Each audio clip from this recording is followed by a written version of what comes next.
जय हिंद। बीपीएससी शिक्षकों को भी मिलेगा यूपीएस यानी कि यूनिफाइड पेंशन स्कीम का लाभ। आपको पता होगा 2 दिन पहले जो है केंद्रीय कर्मचारियों के लिए एक नई पेंशन स्कीम की घोषणा की गई है, यूनिफाइड पेंशन स्कीम। यह राज्यों में भी लागू किया जाएगा और इसका लाभ जो है बीपीएससी शिक्षकों को भी मिलेगा। अब सवाल ये है कि जो एनपीएस कट रहा है वह बेहतर है आपके लिए या जो नया पेंशन स्कीम आया है यूपीएस। तो इस वीडियो में हम प्राइमरी 6 to 8 9, 10th, 11, 12 सभी के लिए देखेंगे कि इससे इसका सैलरी पर क्या फ़र्क पड़ेगा, पेंशन पे क्या फ़र्क पड़ेगा और पेंशन के अलावा जो लमसम अमाउंट है, ग्रेजुएटी है, फैमिली पेंशन है, मिनिमम पेंशन है, सभी को एक एक करके कैलकुलेट करके आपको इस वीडियो में दिखाने वाले हैं। वीडियो को पूरा देखिएगा। साथ ही अगर आपके मन में कोई प्रश्न है तो आप कमेंट बॉक्स में पूछ सकते हैं। तो सबसे पहले यहाँ पर देखते हैं प्राइमरी के लिए। तो आपको पता है प्राइमरी का जो 25,000 जो है वह बेसिक पे है और 12,500 इस पे 50% डीए हो गया, तो यानी 37,500 रुपये है। जो डिडक्शन होता है एनपीएस में 10% जो है वह कर्मचारी का होता है, यानी कि 37,500 का 10% हो गया 3,750 रुपये और 14% जो है वो गवर्नमेंट का कंट्रीब्यूशन होता है। एनपीएस की मैं ये बात कर रहा हूँ, तो यानी कि 14% मतलब कि 5,250 रुपये। अब अगर यही यूपीएस में बात करें प्राइमरी टीचर का, तो ये सभी चीज़ें सेम रहेंगी। यहाँ पे भी 10% आपका कंट्रीब्यूशन रहेगा, लेकिन यहाँ पर जो फ़र्क पड़ रहा है वो क्या कि ये जो 14% गवर्नमेंट दे रही थी, यहाँ पर देगी गवर्नमेंट 18.5%, यानी कि ये 14% की जगह पे जो 5,250 गवर्नमेंट की तरफ से कट रहा था एनपीएस में, यहाँ पे कटेगा गवर्नमेंट की तरफ से 6,938 रुपये, यानी कि कितने का बदलाव, यानी कि 4.5%, यानी कि 1,688 रुपये जो है एक्स्ट्रा यूपीएस में जो है गवर्नमेंट की तरफ से कंट्रीब्यूशन किया जाएगा। लेकिन देखिए अभी कंफ्यूज मत होइएगा, अभी बहुत सारा पॉइंट है। ये सिर्फ मैं अभी सैलरी में दिखा रहा हूँ कि सैलरी में बस यही फ़र्क पड़ेगा कि 14% इधर कट रहा था गवर्नमेंट की तरफ से और यूपीएस में जो है 18.5% कटेगा, यानी कि 1,688 रुपये एक्स्ट्रा कटेगा। अब अगर 6 to 8 की बात करें तो इसमें भी बेसिक पे 28,000 हो गया, डीए हो गया 14,000, यानी टोटल हो गया 42,000 और इसका अगर 10% हम निकाल दें तो 10% हो गया 4,200 जो आपका कटता है और गवर्नमेंट जो 14% कटवाती है यानी 5,880 रुपये। और यहाँ पर जो है यूपीएस में जो है कितना कटेगा 18.5%, यानी कि 7,770 रुपये, यानी 1,890 रुपये का यहाँ पे जो है फ़ायदा हो रहा है यूपीएस में गवर्नमेंट की तरफ से जो कट रहा है। अब 9, 10th की बात करते हैं। 9, 10th में देखिए बेसिक पे हो गया 31,000, डीए हो गया 15,500 यानी 46,500, आपका जो कटता है वो 4,650 और गवर्नमेंट का 14% जो कट रहा है वो 6,510 रुपये हो गया। अब यहाँ पर जो है 10% आपका कटेगा और गवर्नमेंट की तरफ से कटेगा जो 18.5% यानी 8,602 और यहाँ पर गवर्नमेंट की तरफ से मिल रहा था 6,510, यानी 2,092 रुपये का यहाँ पे आपको फ़ायदा दिख रहा है। वहीं 11, 12 की बात करें तो 32,000 हो गया बेसिक पे, डीए हो गया 16,000, टोटल 48, 10% डिडक्शन हो गया 4,800 और यहाँ पे हो गया 6,720 और यहाँ पे जो 18.5% कटेगा तो ये हो जाएगा 8,880, यानी 2,160 रुपये का जो है यहाँ पे यूपीएस डिडक्शन में आपको फ़ायदा हो रहा है। तो ये तो हो गया देखिए सैलरी का फ़र्क हो गया, लेकिन इसके अलावा जो मेन फ़र्क है जो एनपीएस और यूपीएस में, वो मैं आपको बता देता हूँ। इसके ऊपर मैंने पूरा, अब एक चीज़ और है, इसमें 3 पेंशन हो गया है देश में, एक हो गया है ओपीएस,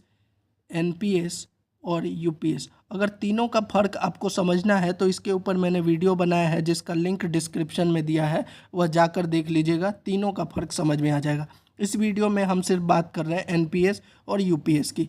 तो अब देखिए वो तो सैलरी का फ़र्क है, लेकिन इसमें जो फुल पेंशन की बात कही गई है वह 25 ईयर्स होने के बाद। अब जो शिक्षक हैं जिनकी जो है 60 साल तक जॉब होती है तो उनका जो है 25 साल तो मतलब कि वो सर्विस कर ही लेंगे, तो अगर उनका फुल पेंशन मिलेगा तो एनपीएस में क्या था और यूपीएस में क्या है उसको देखिए।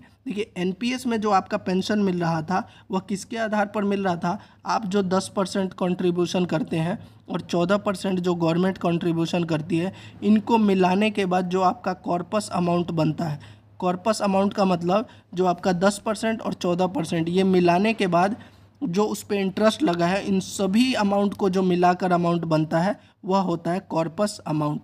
इसके ऊपर आपको पेंशन मिलता था। लेकिन यहाँ पर एक फ़ायदा और था, मान लीजिए आपका कॉर्पस अमाउंट 1 करोड़ रुपए बनता है तो 1 करोड़ में से आपको जो है 60% आप निकाल सकते हैं, यानी 60 लाख रुपए जो है आपको मिल जाता था।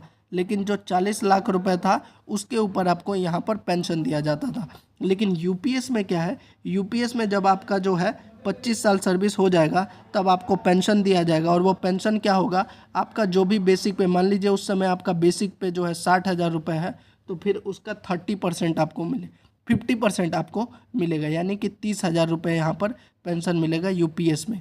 कब मिलेगा, जब आपका 25 ईयर्स हो गया तो बेसिक पे का 50% यानी कि 30,000 रुपये यहाँ पर पेंशन में मिलेगा, प्लस में डीआर जो भी होगा, जैसे डीआर अभी 50% है तो 50% इसका निकाल दीजिए तो 15, यानी कि 45,000 रुपये आपको यहाँ पर पेंशन मिलेगा। तो ये तो हो गई पेंशन की बात।